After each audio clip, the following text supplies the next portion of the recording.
You're tuned in to the HR Bandit podcast, your one-way ticket to the latest and craziest in the world of work. In partnership with Timber Media, Podcaster for India Inc. is sponsored by Adrenaline E-Systems Limited. Hey, welcome to HR Bandit. This is your host, Ankita. It's been a while, but I'm so excited to be here today. If you're new here, a big welcome. And if you're returning, you know you're my favorite folks. Today, we're doing things a little different. There are no top stories. We'll do that another time. Instead, we are diving deep on one of my pet peeves, the use of psychometrics. Those who know me well know that I'm a long-time skeptic of psychometric tests, and it'll take quite a shift for me to start seeing their value. Now, don't get me wrong. I enjoy taking these tests, and I have taken almost most of them that exist. And the results always feel tailor-made for me. I enjoy taking them, yet Barnum effect. Now, for the uninitiated, also called the Forer effect, it's a phenomenon that occurs when individuals believe that personality descriptions apply specifically to them, more so than other people, despite the fact that the description is actually filled with information that applies to everyone. And it is for this very reason that I'm very pleased today to be joined by Maya and Melvyn, two people who make a living via psychometric tests. Melvyn Payne is the commercial director with Advanced Strategies in UK, with extensive experience with people leadership and business management, gained from a successful career with FTSE 100 and private companies. Melvyn delivers the Hogan Assessment Certification Workshop to international occupational psychologist consultancies, executive coaches, human resources, and learning and development professionals. He also provides international assessment services and executive level coaching. He's a member of the Association of Business Psychologists and the British Psychological University TUA and TUOP qualified, which, Melvyn, later you'll have to tell me what these acronyms stand for. I will do. I'll do that later. No worries. But our second guest, Maya, and I'm so scared of getting this wrong, but Shragnowska? Bravo. Yes. Good. Is the regional director, UK MEA International Distributors for Hogan Assessments. In her role, Maya supports Hogan distributors throughout the Middle East, Africa, United Kingdom, Turkey, and Greece. Specializing in strategic HR and business development, Maya also has experience in the oil sector, business consulting, and organizational development. During her career, Maya has held the roles of coach, facilitator, assessor, and workshop master. She holds a master's degree in business administration from the Warsaw Business School, as well as master degrees in political science and biology. Okay, that was me talking for a fair bit. Maya, Melvyn, I am so glad to have you here today. I'm going to jump straight in with my first question, along with, of course, we're so glad to be here. When was the first time you took a psychometric test, and which one was it? Should I go first? I can. Okay, so welcome and thank you for having us, and welcome everyone. And of course, I'm glad to be here. The first time for me was a Hogan test, and I took it for about 15 years ago.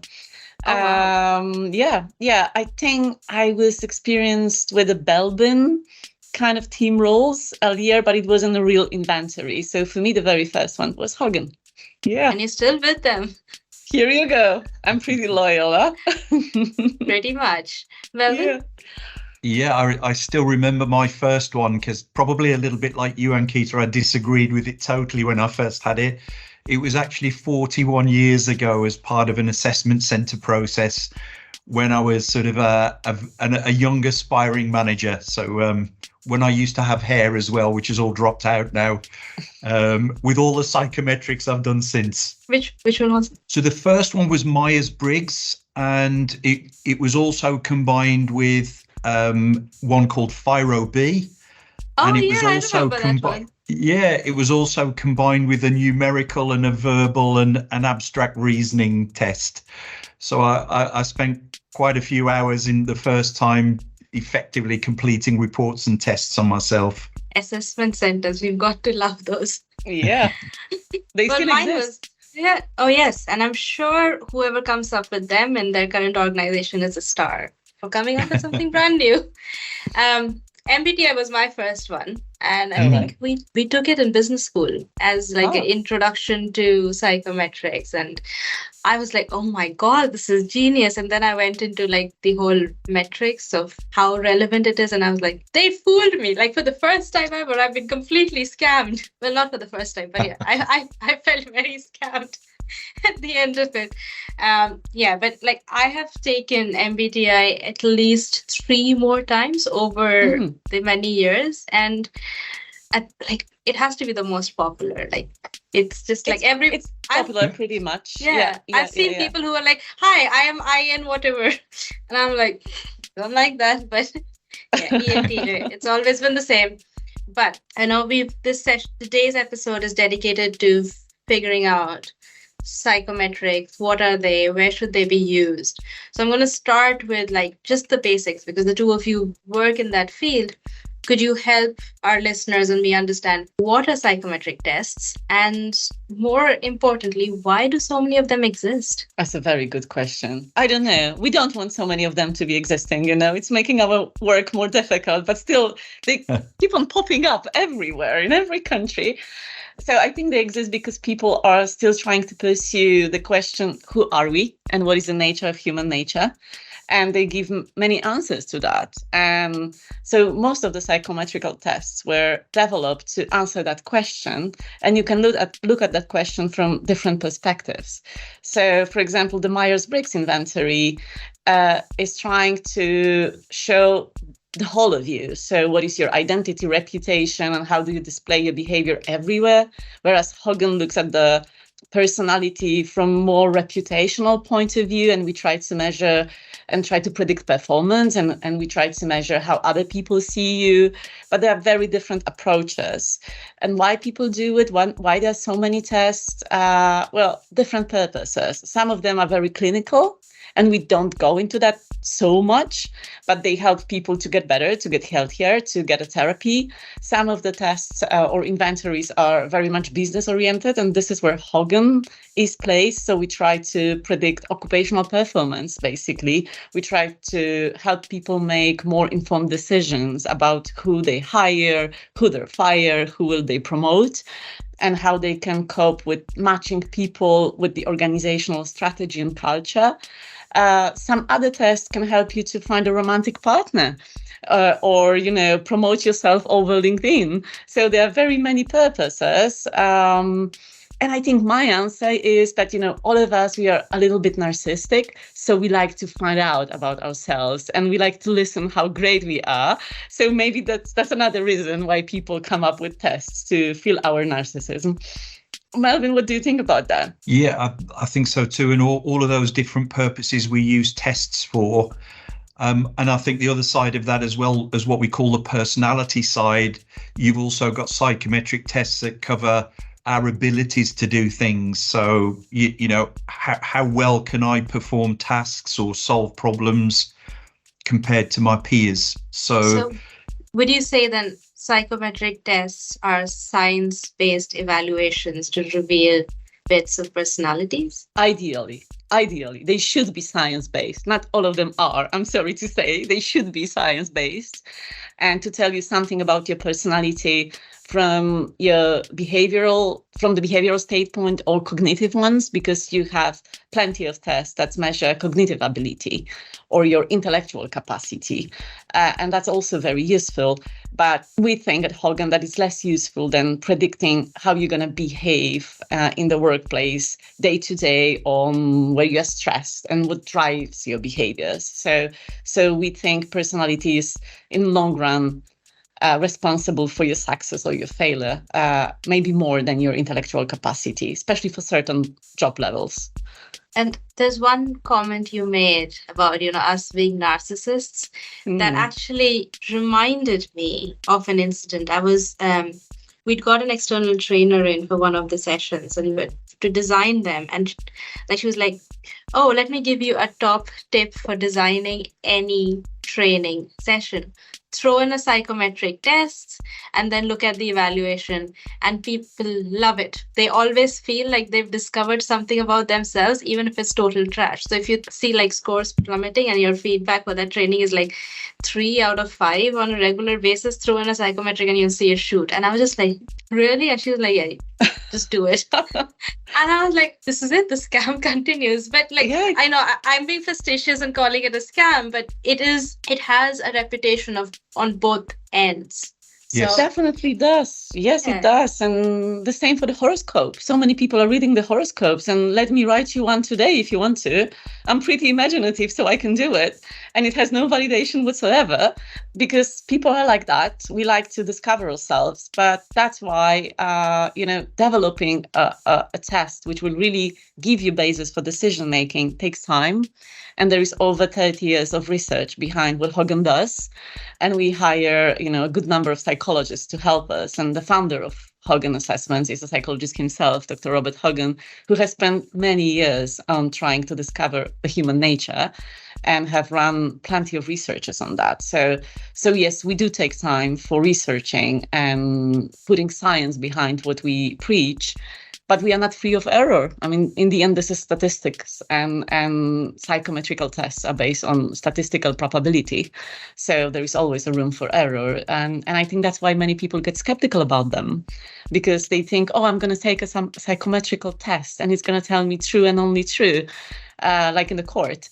And then, you discover not everything is true there, and there is an error, and they forget this is just statistics in the end. So let's pick on that, right? Like what makes or what differentiates a good psychometric test from a bad one? There's so many that exist, right? So if you were to look at, say, the statistical probability of it being accurate, what do you think is a good probability? And do psychometric tests actually tell you upfront? Like, does Hogan say the probability of our tests is 60%?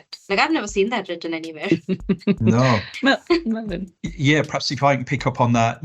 The way I look at it with a psychometric test is a little bit like us predicting the weather. So over time, we get more and more accurate at predicting the weather. But I might say, we're expecting it to rain tomorrow afternoon. Sometimes we'll get that wrong. It might not rain till tomorrow evening. And as humans, we're really, really complex. We're not only affected by, who we are, our upbringing. We've got the context, the environment that we're in. And so when we look at psychometrics, I'm quite a skeptic like you, Ankita, even though I use them. What I usually say is don't believe anything that a representative of a test publisher says about the quality. Look for independent reviews by people who have no sort of vested interest in using that tool. And you talked about the BPS and those registers that I'm on as a test user.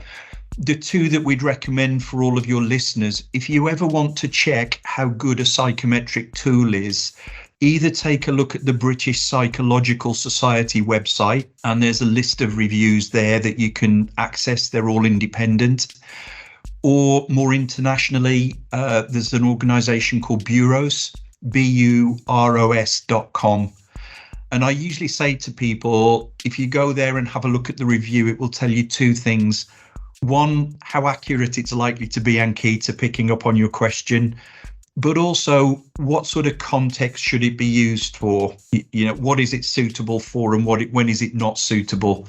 So just because it's accurate, that doesn't mean you should necessarily use it for a certain purpose. And I think I'm still confused. So I could go onto the website, and of course, this bandits, all show notes and links will be in the show notes below. So we'll add that in. But if I go on to any of the two websites that you mentioned and I look at the highest reviewed and the purpose it is that data enough, or what else should I be looking at? I think it's a good start, but probably you have to know, what are you looking for really? What is your goal? Because there is something triggering you, and there is a reason why you're looking for that, unless you're very narcissistic and you just want to do all of them. But I believe that most of people have other reasons to do so. So that goal should drive your decision and your choice. of the test. But I would say, yeah, the independent agencies or psychological societies, they can give you a pretty fair description about the inventory and also tell you how much you can trust it.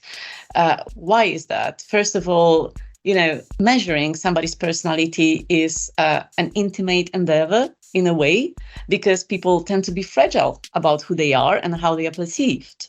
So you rather make sure, once you are filling out the test, that the test gives you some probability. The highest the probability is of its accuracy, the better it is for you. But also that the test doesn't take into consideration your race, your religion, your sex, your age, any of those things. So that it's free from those biases, and also it gives an equal measure to everybody. So it brings fairness in the assessment. And this is something that's very important for many psychologists. This is a key thing for Hogan people, so that our assessments are fair for everybody. So let me pick on that a little bit. And because you work with Hogan, so we're going to try use Hogan as an example, but how do you assess that it is fair of all of these attributes? Well, first of all, you fill it out online, so nobody's seeing you as during an interview or an assessment center. So in that sense, this is free from the subjective biases that we all have or might have. And also, to some extent, it will be free from political struggles at the company, right? So the office politics, that they're always there in the decision-making process, for example, in the selection. But the other thing is the methodology that we use and the items that are within the test. So we are not asking about those things. We are not curious about, your gender and your race and your beliefs or your sexual orientation. We try to measure completely different things. So our items would not state those questions, basically. Whereas you have a number of tests that they do ask for it. And at the same time, they are more biased and less inclusive. And there are different types of assessments around that, Ankita. So some will force you to make a choice around certain things. So if I think about Myers-Briggs, I'm either going to say I'm more extroverted or I'm more introverted, but that's my view of myself. The difference, for example, if we take something like a Hogan questionnaire, Hogan have a very unique way of measuring personality. And what Hogan have collected for now, as Maya says, over 30 years, is not just what people say about themselves, but actually if I describe myself a certain way, how are other people likely to interpret my natural behaviors and tendencies? So often when we're talking to people in the workplace and they want to be successful at what they do, we're interested in, can we raise their self-awareness about what other people are likely to see about them? And so when Maya talked about probability, Hogan have built up one of the largest databases in the world that indicates how people are likely to be experienced based on how they answer questions. You're tuned in to the HR Bandit podcast, your one-way ticket to the latest and craziest in the world of work. In partnership with Timber Media, podcaster for India Inc. is sponsored by Adrenaline E-Systems Limited.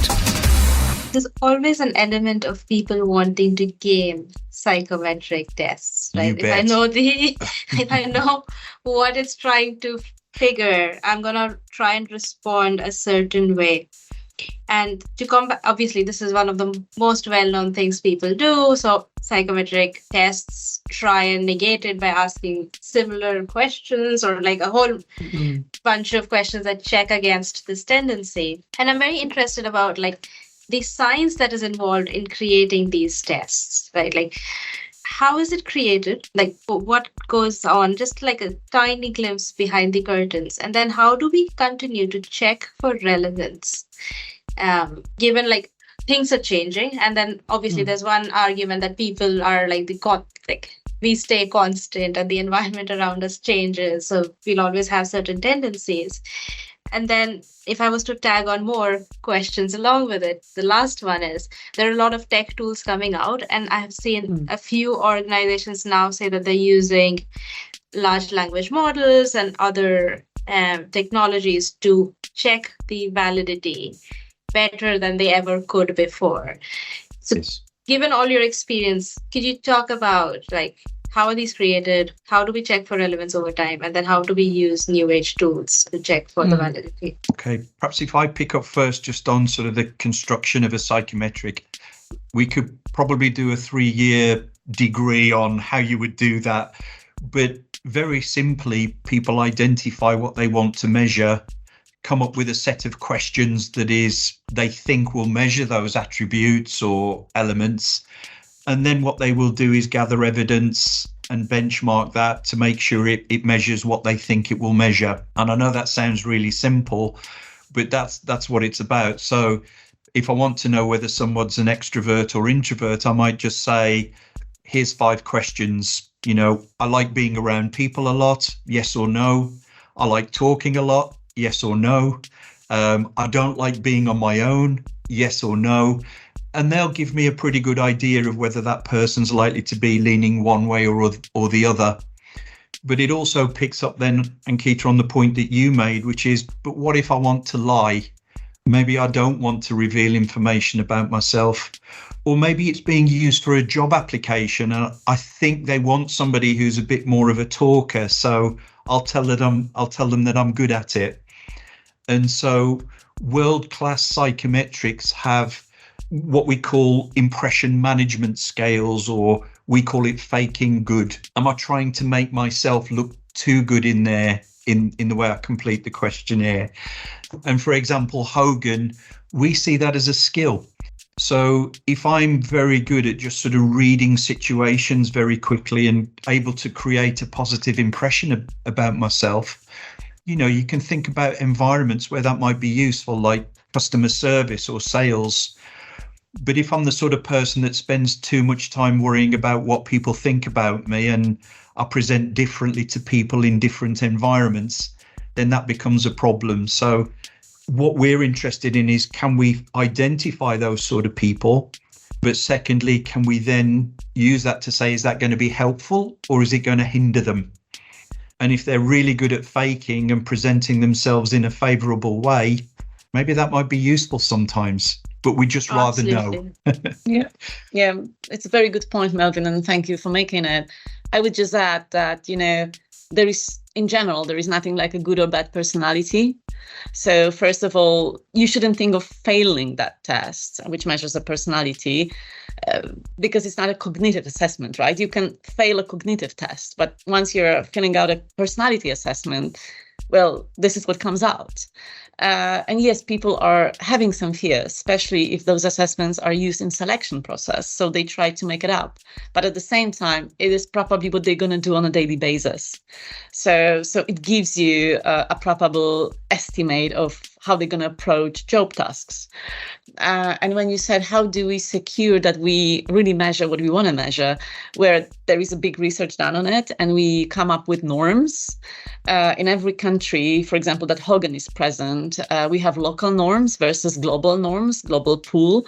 We also try to look at our items when we translate them to other languages. Are those items correct for a certain culture or environment that we're going to use it? For example, as you have mentioned, I have a pleasure to cover a number of countries, and we have different set of questions for the British people and slightly different for the Middle East, just because the culture has other restrictions and other beliefs, and we want to respect that. So in this sense, you also make sure that you can measure certain behaviors because you take into consideration how those people live, how they behave. So this is all based on science, and also that's why we involve with local distributors to have better insights into certain countries and cultures and workplaces. Most of the companies, they would also, the psychometrical providers, they should have a pretty solid sample groups for initial research, right? So they shouldn't publish a test without a solid sample and just testing the test itself. So this is what Hogan does over time. What would be a good sample size? The biggest it is, the better, but 5,000 individuals is already pretty solid one. Okay. So if I was to today write a test, I should test it with at least 5,000 before I publish it. Well, it would be beautiful. Statistically, you could do it with 100 people. Yeah. But the difficulty is making sure it's representative of all the people that you're going to be using it. So just to share a recent example, we've been working with a client who uses a psychometric test to support recruitment of salespeople. And what we were able to show them, that the test that they were using was based on a sample size that was quite large, but it wasn't based on salespeople. And so effectively, they were using a test that was not really telling them what they wanted to know, even though it was what we would call a valid test. If we take something like Hogan, the comparison groups have to be representative of the population. So, for example, if we take the UK and Ireland that we represent here, the UK norm group has to cover everything from a management population, sales, customer service, professionals. So if it's used in a working environment, it covers all sorts of people that you're likely to encounter in that environment, not just a certain part of the population. And I think you also made a good point, Ankita, about, how do people keep these things up to date? And again, it's a very important question any of your listeners should ask, is how often does the test publisher update not only their questions to make sure that they're relevant, as Maya said, but also the population that they're being compared against.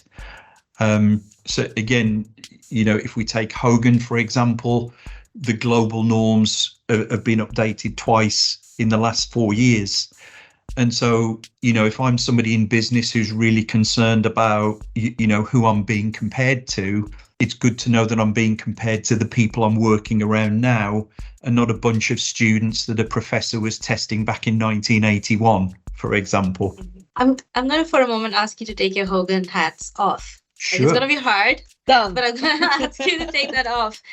Does it ever scare you that psychometric tests may be being misused in circumstances around the world? Yes. Like, what's your biggest fear? Go on.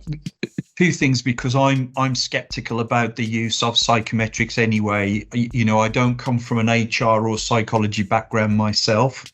I was a business leader, and there was often occasions when I felt I was being tested, and actually the results either weren't accurate or they weren't checked.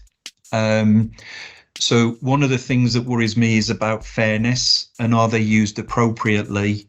And because I'm our commercial director at APS, I think one of the things that often worries me is, are people wasting their money and, scarce HR budgets by using things the wrong way, or paying for things that don't really add any value? But even saying that, for example, Ankita, it might make people feel good if there's a psychometric test in their training program. And I guess that might have a value itself. But if I'm using a psychometric to support a hiring process, it really worries me that people are using that to predict whether somebody can do the job, and just taking it for what it says without actually exploring the results and checking them and validating them with people. Yeah, or having a knowledge to interpret. Because what worries me sometimes, all those tests or situations that people who have not been given a certification training, or they don't have a proper background to interpret the scores and the results, they try to do it. And that's very risky, because they can be harmful to someone. Also, hiring decisions can be supported by tests, but shouldn't be replaced by them. So there is a number of other things you should consider before you hire someone. And usually you can't discriminate someone based on the results of assessment or personality tests. Yes, take this into consideration, but do not discriminate. So this is what worries me. And as an HR person, I've been working in the internal HR, as you mentioned, in the energy sector. I've seen that happening. So people would use assessments to kind of, give a reason not to hire someone. And this is not something what you should do. So that gives me kind of a, nightmares. But it worries me. It worries me also that people, nowadays we are all overloaded with data, with information, and the rhythm of our lives is very fast. It's really quick. And we tend to look for answers in Wikipedia or internet instead of books. So people try to save time, but sorry to say, they might become superficial or stupid. Let me say that. Yeah. They will not have informed decisions. And that worries me because there are so many very quick solutions online, like those quick tests that you can do and send a link to your candidates and they fill it out. And you make a business decision based on that. And you can harm an individual, but also your organization at the same point. So that worries me. That we are living in a world which changes all the time. We have artificial intelligence coming and giving you answers to everything. And people tend to forget that there should be some science behind it. Yeah, and I agree. I think the part that scares me the most is very similar to what you said in the space of hiring, because one of the things we are trying to do is bring diverse perspectives in. Melvyn, to your point, right? Like historically, salespeople may all be of one kind and they may be successful. But I'm gonna use a very feminist thing, right? Like if all successful salespeople were men and attributes that are typically related with men, women will continue to be left out in that space, right? And I'm using gender, but it's also diverse perspectives, introverts, like whichever thing. And what really scares me is that when you're using psychometrics to say this kind of personality is most successful and we're only going to get those kinds of people in, you're actually building a very non-diverse perspective related group. And I don't know if that's clear. No, not necessarily. I think it's the opposite, because a proper psychometrical assessment wouldn't take that into consideration. And as Melvyn said, it's rarely that you have an assessment designed to do one thing only. It happens, but usually it is designed to give you a perspective of a personality from some particular angle. And it's not good or bad result. The result becomes good or bad when you have a job description or an industry or a company culture. And then you try to think, okay, so what kind of behaviors do I want to have? And a good salesperson in HR might be a very bad salesperson in car industry or in IT, I don't know, whatever, in a restaurant. So I think it's the contrary to what you're saying. Psychometrical tests will help you to have more diversity, be it gender-wise or nationalities or extrovert, introvert, as long as some job descriptive criteria are met. So I think it's more helpful. I think there is a lot more bias coming if you don't have an objective measure such as good psychometrics, and you only have somebody who thinks that they are very experienced and they have such a great intuition. I hear it so many times from managers. Oh, Maya, I worked there for like 20 years and my intuition is the best because I've seen it all. And then I know, welcome to biases. So I think this is a lot more dangerous, honestly. And Melvyn, what do you think? Yeah, I think particularly picking up on things like bias and gender diversity, the thing that always makes me smile is that actually as males and females, for example, we have more in common in our personality characteristics than are different. And that's the same culturally, although we might come from different backgrounds and different upbringings, we all have more in common than humans than different. So usually in a work environment, what we're interested in is what does somebody need to be good at to be a high performer in this job? And as an example for development, I then use a psychometric to say, how likely is it that I'm going to be able to demonstrate those skills naturally? Or is it something that I'm going to have to work hard at compared to someone else? And that doesn't matter then when I'm male or female, tall or small. The diversity then comes from, do we have different people who perhaps might need to learn a skill more than others, are bringing different perspectives? And again, there's a lot of research that suggests, for example, that where teams are all very similar to each other and have a lot of similar thought processes and values, they tend to gel quicker and get on quicker. But actually, in the longer term, there's a lot of research that suggests teams with diverse thought and diverse personalities can often outperform in the longer term. So again, usually when we're talking about personality assessments, we're not just thinking about that piece, Ankita, about, me as an individual and what I want to hear, but what's the real context and how do you use this data collectively to say, do our diverse skills help us become more effective in a team together? Or actually, because we're different, do you not like the areas that I'm different because I look different or sound different to you? And so for us, it's more about, do we appreciate the differences and help people manage them rather than sort of diversity get in the way? Hope I've explained that okay. Yeah, that's very heartening, because like the more I hear of it, the more I'm getting the sense that it isn't the psychometric tests in themselves that we should be skeptical of, but where they're used and who is interpreting them and in what context. Right. Because like many other tools that exist in the world, the tool in itself is harmless. Yes. But what you do with the tool could be good or bad. Yeah, very correct. Yeah.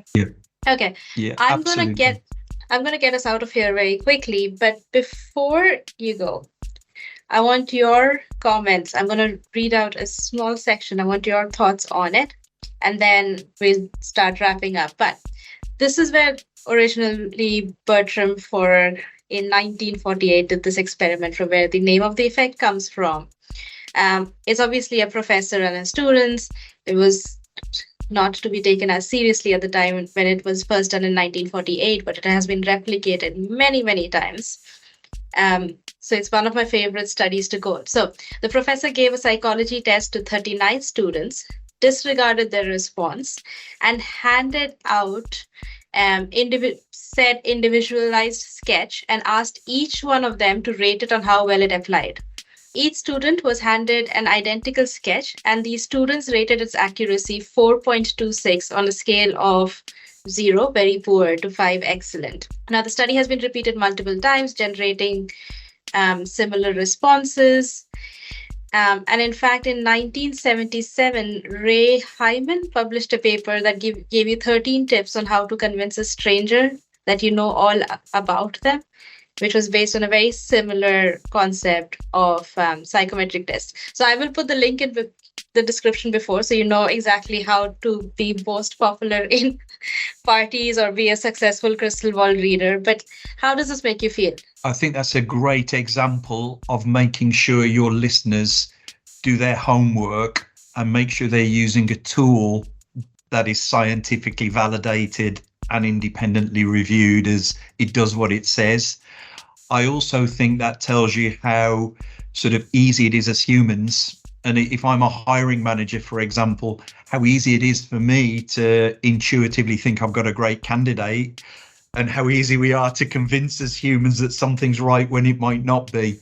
So all I would say is use good data to help. And that's in any, you're not just psychometrics, it's in any environment in HR. Use evidence to help support, but don't just let the evidence be the decision maker, whatever it is you're doing. I love that. Maya? Yeah. We can say with that, that's very, very correct. I would just say that I'm not surprised by that example that you have given. And I think it probably applies nowadays still, because of a number of reasons. There will be always people who try to cheat or mislead others and use that. And there always will be people who in groups tend to agree with the others, even if they think something is false, but they won't have courage to say so. So again, I mean, those things happen. And at the same time, I would say be brave to disagree. And I'm very happy about your skepticism, because be brave to disagree, be brave to show your skepticism, because in the end, if scientists wouldn't be skeptical, we would be in the caves. So I think we really get to where we are because people were skeptical and they were seeking to have answers to such questions. So thank you for that. Thank you so much for sitting down and having a chat with me. I think I have personally learned a few things, especially that there is a place online that can help me make these decisions, but also, just checking on some of the biases I had on, that, like psychometric tests could be unobjective and, have a lot of biases creeping in. So I'm going to let us go at this point of time. But before I do, very, very quickly, Melvyn and Maya, when was the last time you took a psychometric test? Last year. That's a long time back. The last one was in lockdown. Oh, wow. Okay. So So not too all far three away. of us need to get together and do a psychometric test really soon. My last one was just this year and it was Hogan. It was my first time. There you go. Good for Loved you. it. Yeah. Okay. On that note, thank you so much on behalf of NHRDN, Melvyn and Maya. This is Ankita. We are out. You're tuned in to the HR Bandit podcast, your one-way ticket to the latest and craziest in the world of work. In partnership with Timber Media, podcaster for India Inc. is sponsored by Adrenaline E-Systems Limited.